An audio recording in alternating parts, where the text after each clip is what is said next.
Bharatiya Janata party के अंधभक्त इतने मोदी जी के नाम में इतने मशगूल हो गए हैं, इतने चूर हो गए हैं कि इनको अब अपना धर्म भी नजर नहीं आता। इनको ये नजर नहीं आता कि किस प्रकार से नरेंद्र मोदी जी को बड़ा दिखाया गया और राम जी को छोटा दिखाया गया। यानी मोदी जी इतने बड़े हो गए कि राम से भी बड़े हो गए। अरे बेशर्मो, कम से कम इतनी तो शर्म करो कि तुम राजनीति के चलते अपने भगवान को छोटा कर दिया। कौन लेके आए? मोदी जी। तो यानी मोदी जी ने सुप्रीम कोर्ट के जज को खरीदा है? बोलिए ना, हाँ करिए, कोई तो, सब गूंगे हैं। मोदी के कार्यकाल में अगर मंदिर का फैसला हुआ है, अगर मंदिर का श्रेय आप मोदी को देते हैं तो जो किसान हमारे मरे उनके मरने का श्रेय भी मोदी को दीजिए, बेरोजगारी का श्रेय भी मोदी को दीजिए, महंगाई का श्रेय भी मोदी जी को दीजिए और देश के ऊपर बढ़ते कर्जे का भी श्रेय नरेंद्र मोदी जी को दीजिए। मोदी है तो मुकेश अंबानी मुमकिन है, ये याद रखिए। अगर मोदी नहीं होता तो अंबानी और अडानी तो डूब चुके होते। जाने की कभी जरूरत ही नहीं पड़ेगा। देखिए, मैं आपको बता देता हूँ, ये लोग भाजपा की भक्ति में इतने गुलाम हो चुके, इतने अंधभक्त हो चुके हैं कि इन पत्रकारों को ये तक नहीं पता कि रामायण काल में भी डॉक्टर की जरूरत पड़ी थी। और पता तो जब इन्होंने रामायण को पढ़ा हो। जिस व्यक्ति ने रामायण का अध्ययन ही नहीं किया, जो व्यक्ति राम के बारे में नहीं जानता, वो लोगों को क्या पता होगा। जिस वक्त पर लक्ष्मण जी मूर्छित हुए थे, उनको जीवित करने के लिए लंका से सुषेण वैद्य को लाया गया। जिस सुषेण वैद्य ने बताया कि लक्ष्मण जी को मूर्छित अवस्था से वापस से खड़ा करने के लिए, जीवित करने के लिए जो संजीवनी बूटी की आवश्यकता पड़ेगी। तो आप सोचिए, रामायण काल में भी जो है डॉक्टर की जरूरत पड़ी, यानी वैद्य की जरूरत पड़ी, तो आज के दौर में क्यों नहीं पड़ेगी। लेकिन ये पत्रकार अंधभक्ति में इतने पागल हैं, पढ़े लिखे हैं नहीं, अनपढ़, जाहिल और गवार हैं। इनके हाथ में तो अगर मोदी जी ने गोबर उठाकर चम्मच में धरकर कह दिया ना कि पत्रकारों, मेरे भक्त पत्रकारों, ये च्यवनप्राश है, गोबर नहीं, इसे खा जाओ, तो ये लोग वो भी खा जाएंगे। ये एक बार भी अपने दिमाग का प्रयोग नहीं करते हैं जी। तो क्या लग रहा है, पत्रकारिता वो नहीं कर रहे हैं टीवी मीडिया में? ये पत्रकारिता नहीं, ये गुलामगिरी कहलाती है, ये गुलामी कहलाती है जो इस तरीके की हरकत करते हैं। इन्हों को ना तो रामायण के बारे में पता, ना गीता के बारे में पता और ना राम के आदर्श के बारे में पता। राम वो थे जिन्होंने 14 वर्ष वनवास स्वीकार किया अपनी सौतेली माँ के कहने पर। और आज ये लोग जिस तरीके से राम के नाम पर वोट मांग रहे हैं, वोटों की भीख मांग रहे हैं जगह जगह जाकर, ये राम को बदनाम करने का कार्य कर रहे हैं। दूसरी बात ये कि भारतीय जनता पार्टी के अंधभक्त इतने मोदी जी के नाम में इतने मशगूल हो गए हैं, इतने चूर हो गए हैं कि इनको अब अपना धर्म भी नजर नहीं आता। इनको ये नजर नहीं आता कि किस प्रकार से नरेंद्र मोदी जी को बड़ा दिखाया गया और राम जी को छोटा दिखाया गया। यानी मोदी जी इतने बड़े हो गए कि राम से भी बड़े हो गए। अरे बेशर्मो, कम से कम इतनी तो शर्म करो कि तुम राजनीति के चलते अपने भगवान को छोटा कर दिया। तुम्हें शर्म नाम की कोई चीज बची है या नहीं बची है? और कम से कम अगर अपने आप को हिंदू कहते हो तो शास्त्र खोल के शास्त्रों को पढ़कर तो देख लो। उन शास्त्रों के अंदर साफ तौर पर लिखा है कि जब तक मंदिर का कार्य संपूर्ण नहीं हो जाता तब तक आप मंदिर के प्राण प्रतिष्ठा का कार्य नहीं कर सकते। जिसको लेकर जो हमारे 4 शंकराचार्य जो हैं, जो 4 पीठ जो हैं, उन्होंने राम मंदिर के प्राण प्रतिष्ठा के कार्य में आने से मना कर दिया है। उनका साफ तौर पर कहना है कि भैया अभी मंदिर का जो शिखर है वो बनकर तैयार हुआ नहीं है, मंदिर का 80% कार्य हुआ है और आप मंदिर का उद्घाटन कर रहे हैं। मंदिर का उद्घाटन कार्य में हकीकत में अगर होना चाहिए तो वो होना चाहिए 17 अप्रैल को। 17 अप्रैल जो कि रामनवमी का दिन है, भगवान श्री राम के जन्म का दिन है, उस दिन राम मंदिर का उद्घाटन होना चाहिए, उसका प्राण प्रतिष्ठा का कार्य होना चाहिए। लेकिन 17 अप्रैल को नरेंद्र मोदी जी इसलिए नहीं कर रहे क्योंकि आचार संहिता लग जाएगी, फिर प्रधानमंत्री उसका वो नहीं कर पाएंगे प्राण प्रतिष्ठा का कार्य। तो मोदी को राम के नाम पर वोट मांगना है, इसीलिए नरेंद्र मोदी जी जो हैं वो 17 अप्रैल की जगह पर 22 तारीख को मंदिर का उद्घाटन करा रहे हैं। तो क्या लग रहा है, एक सवाल ले लीजिए, जिस तरह से पिछली बार के चुनाव में जिस तरह से पुलवामा अटैक के नाम पे वोट मांगा गया है, उसी तरह से इस बार राम मंदिर के नाम पे वोट? इस बार नहीं, हर बार ये लोग राम मंदिर के नाम पर ही वोट मांगते हैं। सबसे पहली बात तो आपको पता होगा कि जब ब्रह्मा जी जो हैं, वो ब्रह्मा जी जब हवन करने के लिए बैठे थे, आपको पता होगा जब वो सृष्टि की रचिता कर रहे थे, सृष्टि को रच रहे थे, उस वक्त पे जब हवन किया गया था तब उनकी पत्नी जो है वो सावित्री उस हवन में मौजूद नहीं थी, तो वो सफल नहीं हुआ था। तो सबसे पहले तो हिंदू धर्म के मुताबिक कोई भी यज्ञ जो है वो जब तक संपूर्ण नहीं होता, जब तक उसमें हस्बैंड और वाइफ एक साथ नहीं बैठते, पति और पत्नी एक साथ नहीं बैठते। नरेंद्र मोदी जी किस मुंह से राम मंदिर के प्राण प्रतिष्ठा का कार्य वो कर रहे हैं, मुझे बताइए। दूसरी बात ये कि अगर नरेंद्र मोदी जी प्राण प्रतिष्ठा का कार्य करेंगे तो स्कूलों का, कॉलेजों का और अस्पतालों का उद्घाटन क्या महंत और शंकराचार्य करेंगे? बताइए। तो क्या नहीं जा रहे हैं, इस पर क्या कहना चाहेंगे? देखिए, एक बात मैं आपको बता दूं, अभी राम मंदिर का कार्य पूरा हुआ नहीं है, उसका शिखर बन के तैयार हुआ नहीं है। तो जब आप सोचिए कि रामलला को उसमें विराजमान कर दिया जाएगा, तो उसके बाद जब उस शिखर पर चढ़कर उस शिखर के कार्य को पूरा करेंगे तो भगवान के सर पर पैर रखेंगे।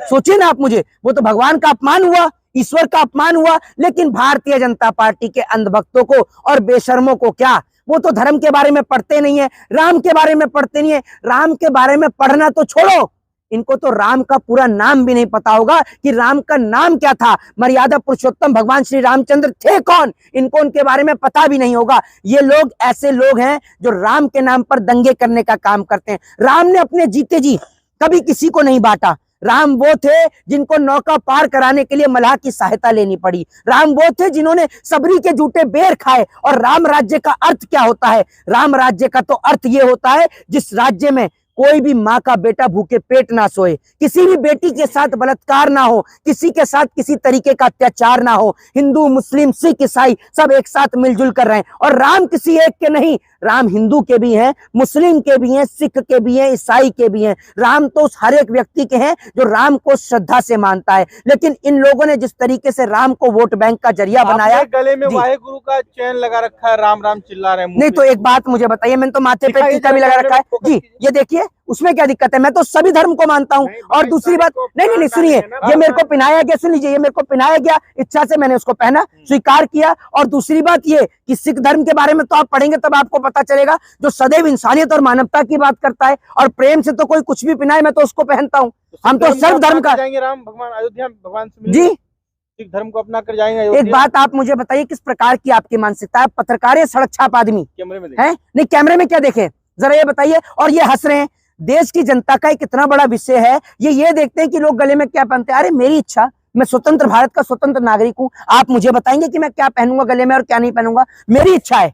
मेरा मन करेगा मैं पगड़ी लगाऊंगा, मेरा मन करेगा मैं टोपी पहनूंगा, मेरा मन करेगा मैं तिलक लगाऊंगा, मेरा मन करेगा तो मैं कुछ भी करूंगा। मैं आजाद भारत का आजाद नागरिक हूँ। मैं आपकी तरह भाजपा का गुलाम नहीं हूँ। 22 तारीख को भगवान में जी, मोदी जी प्राण डालेंगे 22 तारीख को भगवान में। देखिए मेरी बात सुनिए, मुझे पता है कि आपका तो मानसिक संतुलन खराब हो गया है जब से मोदी जी आए हैं। कृपया कर मेरा आपसे अनुरोध है कि आपका मानसिक संतुलन खराब है। और जब से आगरा का और सादरा का पागल खाना बंद हुआ है तब से सारे भाजपा में पहुंच गए और पत्रकार बन के बैठ गए हैं। तो इन पागलपंथियों का कोई इलाज नहीं है।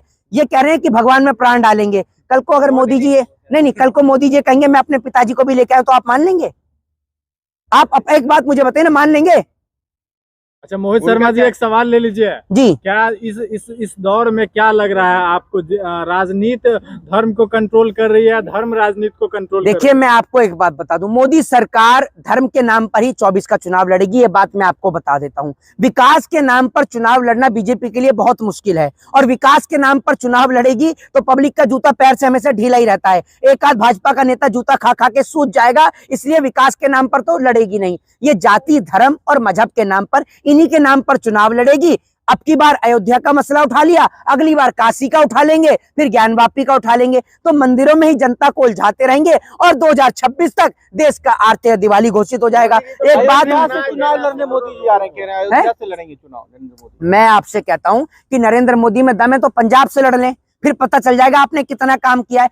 सिर्फ जहां पर धर्म की राजनीति होती है मोदी जी वहीं से चुनाव जीत सकते हैं। वरना खुला चैलेंज है मोदी को कि पंजाब से साक्षर लड़के दिखा दे, केरल से लड़के दिखा दे, कर्नाटक से लड़के दिखा दे, तमिलनाडु से लड़कर दिखा दे। जहां पर आप ये सोचिए, जहां पर साक्षरता दर अत्यधिक मात्रा में अधिक है, केरल के अंदर आपको पता है सबसे ज्यादा साक्षरता है, ठीक है, वहां से लड़के दिखा दें। तो आप धर्म के नाम पर लोगों को एक नियमित समय तक मूर्ख बना सकते हैं। अंबानी कह रहे हैं मोदी है तो मुमकिन है सर। हाँ तो बिल्कुल है, क्यों नहीं है भैया। अगर मोदी है तो मुकेश अंबानी मुमकिन है, ये याद रखिए। अगर मोदी नहीं होता तो अंबानी और अडानी तो डूब चुके होते। तो ये बात में उन्होंने गलत क्या बोला, सच्चाई बोल दी, सच्चाई बोल दी और बहुत सच्चाई बोली है। लोकप्रिय नेता में से एक कहा कौन? मोदी जी। मोदी जी लोकप्रिय नेता है। एक बात आप मुझे बताइए, तो क्या इंदिरा गांधी लोकप्रिय नेता नहीं थी? लाल बहादुर शास्त्री लोकप्रिय नेता नहीं थे? बाबा साहब भीमराव अंबेडकर लोकप्रिय नेता नहीं थे? बताइए ना आप मुझे, जिनको पूरा विश्व पूछता है अंबेडकर साहब, क्या वो लोकप्रिय नेता नहीं थे? और आज भी अयोध्या जाओगे? मैं एक बात आप, मैं चला जाता हूँ, अयोध्या की टिकट करा दो मेरी। फ्लाइट की टिकट कितनी महंगी जरा इन्हें तो बताओ। दूसरी बात ये, लाइए बारी बारी से दर्शन कराएंगे, है सत्ता में लाइए, बारी बारी से दर्शन कराएंगे। तो इतने समय से तो क्या आप कहाँ लगे हुए थे? इतने समय से इतने दिन से राम मंदिर बनवा रहे थे। राम मंदिर में क्या कुली का काम कर रहे थे? मजदूरी पे लगे हुए थे अमित शाह और नरेंद्र मोदी? है मजदूरी पर थे क्या? सौभाग्य की बात होगी वहाँ मजदूर का काम करना, वो तो पत्थर लेके तो गए। ये बेचने वालों में से देश को सौभाग्य, अगर इतना ही सौभाग्य का काम था तो जैसा को बीसीसीआई से निकालकर वहां पर मजदूरी का ठेका दिलवा देते, वहां जैसा कट्टा उठा के चलता मंदिर में तो मुझे भी अच्छा लगता, फिर हम लोग भी पहुंचते। लेकिन आप ये देखिए, जिन लोगों ने राम मंदिर के लिए सब कुछ किया, आज वो लोग उद्घाटन से गायब हैं। उद्घाटन में तो सचिन तेंदुलकर को बुलाया जा रहा है, जैसे सचिन तेंदुलकर ने मंदिर का मसला सॉल्व कराया। आज तो भगवान को भी इन्होंने बांटने का काम किया कि पैसे वालों के लिए, वीआईपी लोगों के लिए राम के दर्शन है। 22 तारीख को जब राम मंदिर के प्राण प्रतिष्ठा का कार्य होगा तो आप और हम सभी लोग देखेंगे कि किस प्रकार से सारे अमीर लोग दर्शन करेंगे मंदिर का, एक भी गरीब आदमी नहीं करेगा। एक बात मुझे बताइए, कोई भी बड़ा आदमी जाता है, सारे मंदिरों के गेटों को जो है बंद करके पब्लिक को साइड में कर दिया जाता है। क्यों भाई, क्यों? आपने भगवान को खरीद लिया है? भगवान आपके लिए, हमारे नहीं है। एक राम को लेके आए हैं वो, इनको करंट वरंट लगा है? कैसे चिल्ला रहे हो? राम को लेके आए हैं, राम को लाए, राम को लाए। कल को आप, अगर एक मिनट, कल को आप अपने पिताजी को भी आप ही लेके आए? आपके पिताजी आपको लेके आए या आप अपने पिताजी को लाए? अरे भाई राम को लेके आए हैं। कहाँ से लाए? कहाँ थे राम? कड़कड़ में राम। अब ये उनसे पूछो ना। नहीं, राम को कहाँ से लेके आए जरा मुझे बताइए। है भैया कि जो राम को लाए हम उनको लाएंगे। कहाँ से लाए हैं राम को? कोई ये तो बताए, राम कहाँ थे, कहाँ से लाए हैं? पूछिए अमित जी से। कहाँ से लाए हैं? अरे त्रिपाल से मंदिर में लेके आए हैं। त्रिपाल से मंदिर में लेके आए हैं। कौन लेके आए? मोदी जी। तो यानी मोदी जी ने सुप्रीम कोर्ट के जज को खरीदा है? बोलिए ना, हाँ करिए। कोई तो सब गूंगे हैं।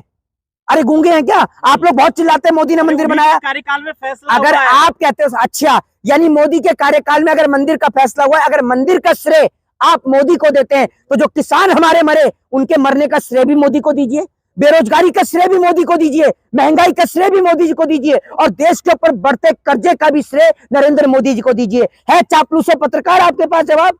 है जूता चाटने वाले पत्रकार आपके पास कोई जवाब? सरकारी पत्रकारों है कोई रिप्लाई? ये सबके मुंह में फेविकॉल जम गई, सब चुप हो गए, गूंगे हो गए क्योंकि आपके डैडी के ऊपर बात आ गई। तो इसलिए डैडी की गुलामी बंद कर दो, ठीक है? देश की गुलामी करो। जय हिंद, जय भारत, वंदे मातरम।